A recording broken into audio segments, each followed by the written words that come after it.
Halo adik-adik pecinta fisika, selamat pagi, selamat siang, selamat sore, dan selamat malam. Assalamualaikum warahmatullahi wabarakatuh. Nah, kali ini kita akan belajar materi fisika dengan judul relativitas. Nah, materi ini biasanya dijelaskan atau dipelajari pada kelas 12. Nah, jika adik-adik sedang mendengarkan suara suara kakak hari ini, berarti adik-adik sudah memasuki kelas 12. Oke? Nah, semangat ya. Karena setelah materi ini, adik-adik akan melanjutkan ke jenjang yang lebih tinggi lagi, yaitu dunia perkuliahan. Semoga adik-adik tetap memiliki semangat untuk tetap melanjutkan ke kuliah dan bisa mendapatkan jurusan yang memang benar-benar adik-adik inginkan ya. Nah, oke. Lanjut langsung saja, kita akan membahas yang pertama adalah, bab yang pertama adalah tentang latar belakang. Oke. Sebelum kita bahas lebih jauh tentang relativitas, kita bahas terlebih dahulu latar belakang. Nah, sebelum masuk ke latar belakang, relativitas ini maksudnya adalah dia itu tergantung dengan kondisi masing-masing atau tergantung waktu masing-masing ya. Jadi apa yang kita rasakan dengan orang lain yang dirasakan sesuai waktu itu adalah memiliki perbedaan. Oke? Nah, itu secara gampangnya ya. Nah, sekarang kita bahas latar belakang. Di sini latar belakangnya yang pertama yaitu hukum Newton menjelaskan. Nah, langsung di sini kakak catatkan aja ya, hukum Newton menjelaskan tentang kelajuan. Oke. Kelajuan benda yang jauh lebih kecil daripada cepat rambat cahaya. Oke. Daripada cepat rambat cahaya. Nah, jadi yang harus adik-adik pahami di sini adalah yang pertama, kita bahas dulu tentang hukum Newton. Jadi di hukum Newton itu dia hanya menjelaskan suatu benda yang bergerak dengan kelajuan yang lebih kecil. Oke. Nah, jadi yang lebih kecil tuh maksudnya masih bisa kita amati ya. Beda cerita nih kalau misalnya kayak roket mungkin kan kecepatannya lebih besar, atau misalnya meteor, atau benda-benda langit yang kecepatannya itu sangat cepat sehingga susah untuk kita amati. Seperti itu ya. Nah, sehingga nanti di latar belakang ini, jadi di sini hukum ini, di mana hukum Newton ini, hukum Newton ini dia gagal menjelaskan peristiwa fisika yang berhubungan dengan kelajuan relativistik, ya, yang berhubungan dengan kelajuan relativistik, oke, di mana kelajuannya itu mendekati kecepatan cahaya ya, kecepatan cahaya. Nah, kecepatan cahaya itu dia berupa konstanta yang nilainya adalah 3 kali 10 pangkat 8 meter per sekon. Jadi bayangkan secepat itu. Nah, sehingga peristiwa-peristiwa yang berhubungan dengan kelajuan relativistik dapat dijelaskan dengan teori relativitas. Jadi ini kalau misalnya kita lihat di sini ya. Jadi untuk kecepatan yang mendekati kecepatan cahaya, maka dia itu dapat dijelaskan dengan teori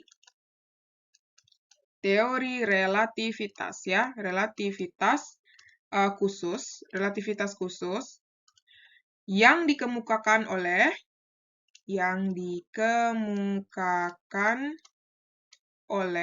siapa? Udah pasti tahu ya, oleh Albert Einstein ya, Albert Einstein pada tahun 1905. Nah, jadi pada abad ini adalah mulai berkembangnya teori tentang fisika modern. Oke.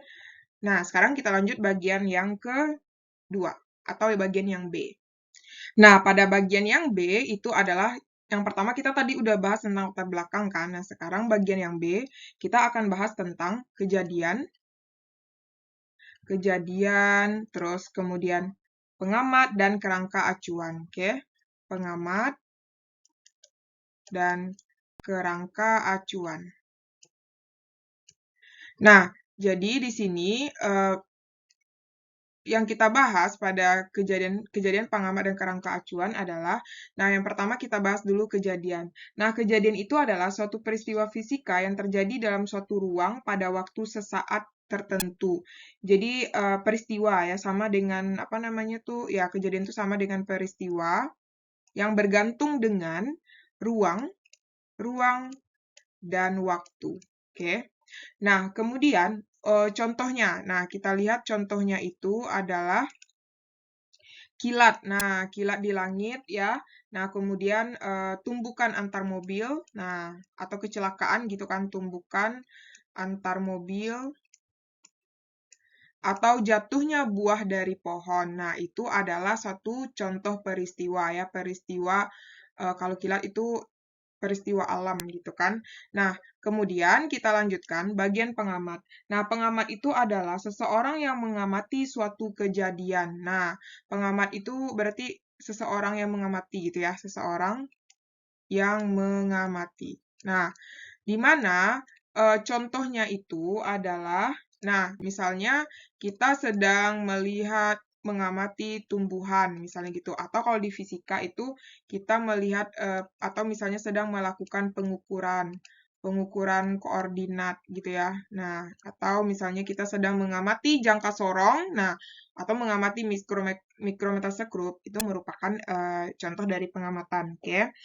Kemudian, bagian yang ketiga adalah kerangka acuan. Nah, kerangka acuan itu, jika kita belajar pada matematika, itu adalah tentang sistem koordinat ya, di mana kalau kita belajar di sistem koordinat itu ada sumbu X, sumbu Y, dan sumbu Z.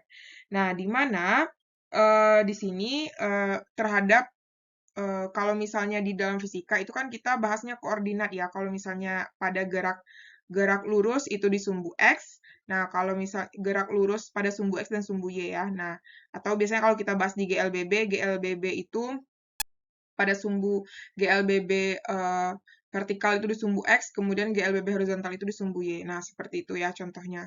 Nah, jadi kalau misalnya kita lihat contohnya gerak benda, oke? Gerak benda pada sistem koordinat. Nah, mungkin di matematika itu lebih lebih mendalam kan membahas tentang koordinat. Nah, kemudian yang lebih spesifik kita bahas pada kerangka acuan ini adalah, nah, Kak buatkan di sini panahnya ya. Nah, yaitu kerangka acuan inersia. Nah, yang kita garis bawahi pada kerangka acuan ini, kita akan membahas tentang kerangka acuan inersia. Nah, apa itu kerangka acuan inersia? Nah, di mana kerangka acuan inersia ini maksudnya adalah suatu benda yang bergerak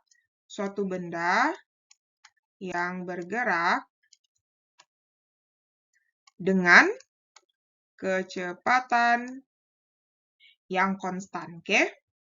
Nah, jadi kalau adik-adik pernah mendengar di hukum Newton kita pernah membahas tentang hukum inersia ya, atau ya inersia. Inersia itu kan artinya suatu benda bergerak dengan kecepatan yang konstan. Nah, kalau misalnya suatu benda bergerak dengan kecepatan konstan berarti percepatannya adalah bernilai 0 ya, atau bisa juga disebut dengan kemalasan. Nah, kayak gitu. Jadi intinya dia stuck nilai kecepatannya di situ aja terus, oke? Nah, itulah dia bagian yang B. Jadi kalau kita ambil kesimpulan, di sini prinsip relativitas hukum Newton menyatakan bahwa semua hukum mekanika Newton berlaku sama untuk semua kerangka acuan. Nah, jadi kalau misalnya kita bahas di sini kesimpulannya ya. Nah, prinsip dari relativitas Newton, jadi di sini kita bahas prinsip relativitas Newton, dia tuh hanya membahas semua benda itu berlaku semua benda atau semua hukum mekanika, semua hukum mekanika berlaku sama ya, berlaku sama untuk kerangka acuan inersial. Oke, inersial. Nah, jadi kalau sama hukum Newton ini berlaku sama semuanya. Nah, jadi nanti beda cerita dengan relativitas Einstein. Nah, itu akan kita bahas ke bab selanjutnya. Oke, kita lanjut ke bagian yang C. Nah, bagian yang C. Bagian yang C itu kita bahas adalah prinsip relativitas Einstein. Nah, jadi prinsip relativitas Einstein. Oke. Nah, di mana prinsip relativitas Einstein ini dia membahas tentang menyatakan dua postulat yang dikenal sebagai prinsip relativitas Einstein ya. Jadi Einstein ini menemukan dua postulat. Nah, kita bahas satu-satu ya. Nah, postulat pertama itu berbunyi adalah menyatakan bahwa semua hukum fisika memiliki bentuk bentuk yang sama pada sebuah kerangka acuan inersial. Nah, itu adalah postulat yang pertama, di mana maksudnya itu kita hanya dapat melakukan pengukuran kecepatan relatif ya. Nah, jadi di sini kakak tuliskan ya. Jadi semua hukum fisika, ini secara ringkas saja ya. Semua hukum fisika memiliki bentuk yang sama pada semua kerangka acuan. Oke. Nah, kemudian, jadi maksudnya tadi itu adalah kita hanya dapat melakukan pengukuran dengan kecepatan yang relatif. Oke.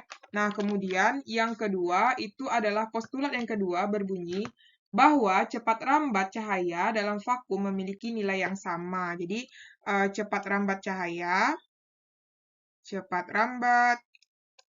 cahaya dalam ruang vakum dia memiliki nilai yang sama. Nilainya adalah sama, oke? Jadi sama dalam semua kerangka acuan. Semua kerangka acuan, oke? Nah, maksudnya seperti itu. Oke. Nah, nilainya berapa? Nah, dari tadi kita udah bahas nilainya yaitu sebenarnya kan dia 2,9 sekian-sekian gitu ya. Nah, dibulatkan menjadi 3 kali 10 pangkat 8 meter per sekon. Nah, jadi di sini kecepatan cahaya ini disebut dengan kecepatan mutlak. Oke. Nah, kemudian atau kelajuan mutlak ya, lebih tepatnya, kelajuan. Oke. Kelajuan mutlak. Nah, kemudian itulah dia kita bahas postulat dua postulat Einstein. Nah, kemudian kita lanjut bagian yang D. Bagian yang D yaitu tentang transformasi Lorentz ya. Transformasi Lorentz. Nah, pada transformasi Lorentz ini dia membahas tentang yang pertama adalah mengenai di mana transformasi Lorentz ini mampu memenuhi kedua postulat Einstein. Jadi, karena kita udah membahas prinsip relativitas Einstein, jadi pada transformasi Lorentz ini persamaan ya, nanti kita ketemu sebuah persamaan di mana persamaannya ini mampu memenuhi kedua postulat Einstein.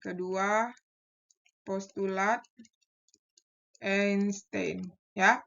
Kemudian yang kedua, di sini transformasi Lorentz berlaku untuk semua kelajuan. Jadi dia itu berlaku untuk semua kelajuan, oke? Kelajuan yang dari mulai V-nya 0 sampai dengan V-nya mendekati kecepatan cahaya. Nah, di mana transformasi Lorentz ini dilambangkan dengan gamma ya, atau disebut dengan tetapan transformasi. Nah, di mana rumusnya itu adalah gamma sama dengan 1 per akar 1 dikurang V kuadrat per C kuadrat. Nah, inilah rumus dari persamaan transformasi Lorentz. Nah, di mana V itu adalah kecepatan, C itu adalah kecepatan cahaya. Jadi, kalau misalnya kita menghitung kecepatan suatu pesawat yang bergerak di luar angkasa, itu kan kecepatannya sangat cepat. Jadi, nggak mungkin kita menggunakan hukum Newton, sehingga maka dari itu kita menggunakan prinsip dari relativitas Einstein. Karena kalau misalnya nanti kita menggunakan persamaan hukum Newton, kecepatannya yang kita hitung itu bakal melebihi kecepatan cahaya, dan itu nggak mungkin. Nggak ada satu benda pun di dunia ini yang kecepatannya melebihi kecepatan cahaya. Jadi secara penelitian ya, secara ilmiah itu kecepatan yang paling besar itu baru mungkin kecepatan cahaya. Mungkin nanti kalau adik-adik ada yang mau menjadi seorang ilmuwan, bisa jadi kan adik-adik menemukan kecepatan cahaya yang lain, mungkin kecepatan yang lain yang lebih besar ya, kita tidak pernah tahu, we never know ya. Nah, karena ilmu pengetahuan itu dia berkembang setiap 1 detik mungkin berkembang. Mungkin kejadian seperti ini yang kita pelajari seperti ini, mungkin bisa jadi nanti beda ya, kita nggak pernah tahu. Oke? Nah, sekarang kita akan lanjutkan bagian yang ke E.